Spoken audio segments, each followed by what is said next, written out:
Sunda Kelapa. Sunda Kelapa juga merupakan nama dari Jakarta sebelum tahun 1527.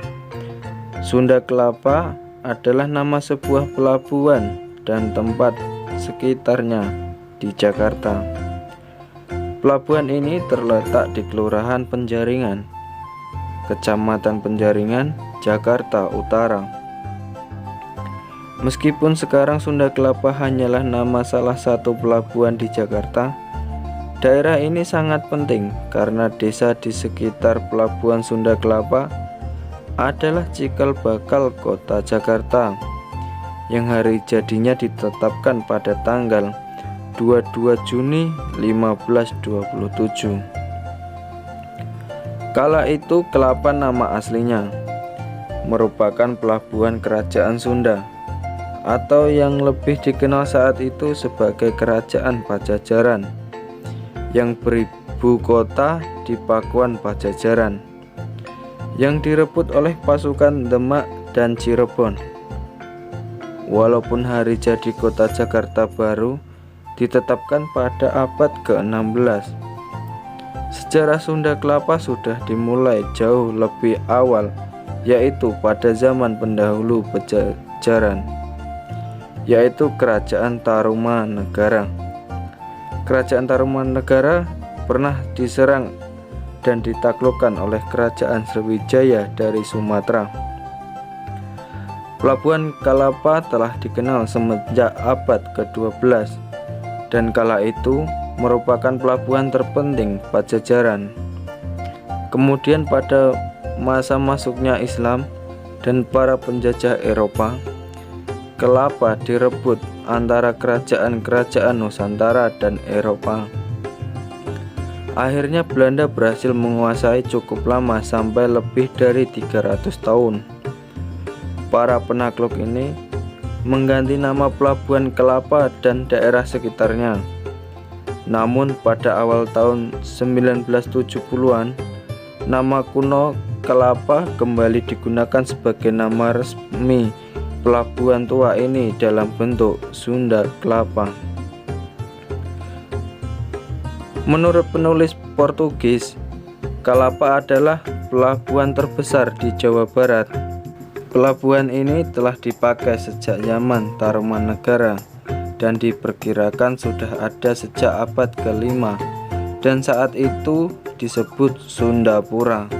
Pada abad ke-12, pelabuhan ini dikenal sebagai Pelabuhan Lada yang sibuk milik Kerajaan Sunda, yang memiliki ibu kota di Pakuan Pajajaran atau Pajajaran yang saat ini menjadi kota Bogor. Kapal-kapal asing yang berasal dari Tiongkok, Jepang, India, dan Timur Tengah sudah berlabuh di pelabuhan ini, membawa barang-barang seperti porselen, kopi, sutra, kain, wangi-wangian, kuda, anggur, dan zat warna untuk ditukar dengan rempah-rempah. Pada akhir abad ke-15 dan awal abad ke-16, para penjelajah Eropa mulai berlayar mengunjungi sudut-sudut dunia. Bangsa Portugis berlayar ke Asia dan pada tahun 1511 mereka bahkan bisa merebut kota pelabuhan Malaka di semenanjung Malaka.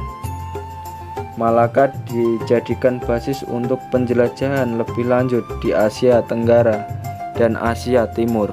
Tom Pires, salah seorang penjelajah Portugis, mengunjungi pelabuhan-pelabuhan di pantai utara Pulau Jawa antara tahun 1512 dan 1515.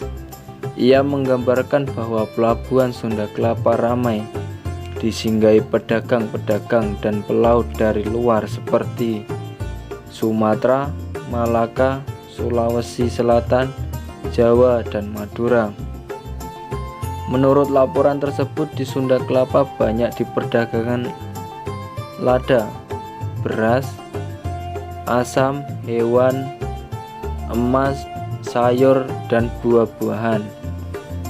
Laporan Portugis menjelaskan bahwa Sunda Kelapa terbujur sepanjang 1 atau 2 km di atas potongan-potongan tanah sempit yang dibersihkan di kedua tepi Sungai Ciliwung. Tempat ini ada di dekat muaranya yang terletak di teluk yang terlindung oleh beberapa buah pulau. Lalu pada tahun 1522, Gubernur Alfonso yang berkedudukan di Malaka mengutus Henryque Leme untuk menghadiri undangan Raja Sunda untuk membangun benteng keamanan di Sunda Kelapa untuk melawan orang-orang Cirebon yang bersifat ekspansif. Sementara itu, Kerajaan Demak sudah menjadi pusat kekuatan politik Islam. Orang-orang Muslim pada awalnya adalah pendatang dari Jawa dan diantaranya merupakan keturunan orang Arab. Maka pada tanggal 21 Agustus 1522 dibuatlah suatu perjanjian yang menyebutkan bahwa orang Portugis akan membuat loji di Sunda Kelapa, sedangkan Sunda Kelapa akan menerima barang-barang yang diperlukan. Raja Sunda akan memberikan kepada orang-orang Portugis 1000 keranjang lada sebagai tanda persahabatan. Sebuah batu peringatan dibuat untuk memperingati peristiwa itu, disebut sebagai Layang Salaka Domas dalam cerita rakyat Sunda. Ditemukan kembali pada tahun 1918 di sudut Prinsenstraat Jalan Cengkeh dan Gronenstraat Jalan Nelayan Timur di Jakarta. Kerajaan Demak menganggap perjanjian persahabatan Sunda Portugal tersebut sebagai sebuah provokasi dan suatu ancaman baginya. Lantas Demak menugaskan Fathahillah untuk mengusir Portugis sekaligus merebut kota ini. Maka pada tanggal 22 Juni 1527 pasukan gabungan Demak Cirebon di bawah pimpinan Fathahillah merebut Sunda Kelapa. Tragedi tanggal 22 Juni inilah yang hingga kini selalu dirayakan sebagai hari jadi kota Jakarta. Sejak itu nama Sunda Kelapa diganti menjadi Jayakarta. Nama ini biasa diterjemahkan sebagai kota kemenangan atau kota kejayaan. Kekuasaan Demak di Jayakarta tidak berlangsung lama. Pada akhir abad ke-16, bangsa Belanda mulai menjelajahi dunia dan mencari jalan ke timur. Mereka menugaskan Hotman untuk berlayar ke daerah yang sekarang disebut Indonesia. Walaupun biaya tinggi dianggap berhasil dan VOC didirikan. Dalam mencari rempah-rempah di Asia Tenggara, mereka memerlukan basis pula. Maka dalam perkembangan selanjutnya, pada tanggal 30 Mei 1619, Jayakarta direbut Belanda di bawah pimpinan Jan Pieterszoon Koen yang sekaligus memusnahkannya di atas puing-puing Jayakarta.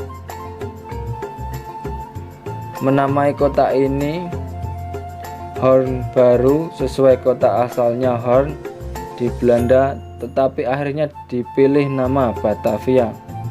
Nama ini adalah nama sebuah suku Keltik yang pernah tinggal di wilayah negeri Belanda pada zaman Romawi. Menurut catatan sejarah, pelabuhan Sunda Kelapa pada masa awal ini dibangun dengan kanal panjang 810 meter. Pada tahun 1817, pemerintah Belanda memperbesar menjadi 1825 meter. Setelah zaman kemerdekaan dilakukan rehabilitas sehingga pelabuhan ini memiliki kanal sepanjang 3250 meter yang dapat menampung 70 perahu layar dengan sistem susuh sirih.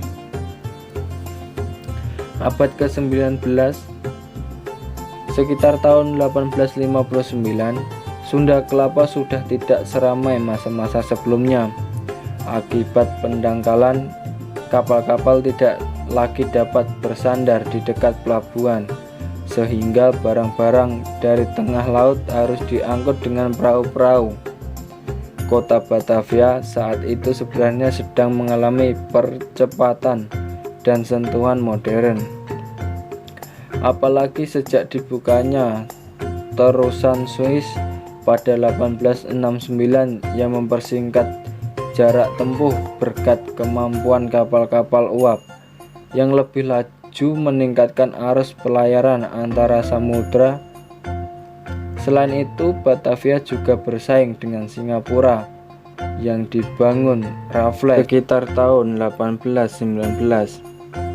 Maka dibangunlah pelabuhan samudra Tanjung Priok yang jaraknya sekitar 15 km ke timur dari Sunda Kelapa. Untuk menggantikannya, hampir bersamaan dengan itu dibangun jalan kereta api pertama 1873 antara Batavia dengan kota Bogor. 4 tahun sebelumnya, 1869, muncul tram berkuda yang ditarik 4 ekor kuda yang diberi besi dan di bagian mulutnya. Selain itu, pada pertengahan abad ke-19, seluruh kawasan Menara Shah Bandar yang ditinggali para elit Belanda dan Eropa menjadi tidak sehat, dan segera sesudah wilayah sekeliling Batavia bebas dari ancaman binatang buas dan gerombolan budak pelarian, banyak orang Sunda Kelapa berpindah ke wilayah selatan. Pada masa pendudukan oleh bala tentara Dai Nippon yang mulai pada tahun 1942, Batavia diubah nama menjadi Jakarta. Setelah bala tentara Dai Nippon keluar pada tahun 1945, nama ini tetap dipakai oleh Belanda yang ingin menguasai kembali Indonesia. Kemudian pada masa Orde Baru, nama Sunda Kelapa dipakai kembali berdasarkan surat keputusan Gubernur DKI Jakarta pada tanggal 6 Maret 1974. Nama Sunda Kelapa dipakai lagi secara resmi sebagai nama pelabuhan. Pelabuhan ini juga bisa disebut pasar ikan karena di situ terdapat pasar ikan yang besar.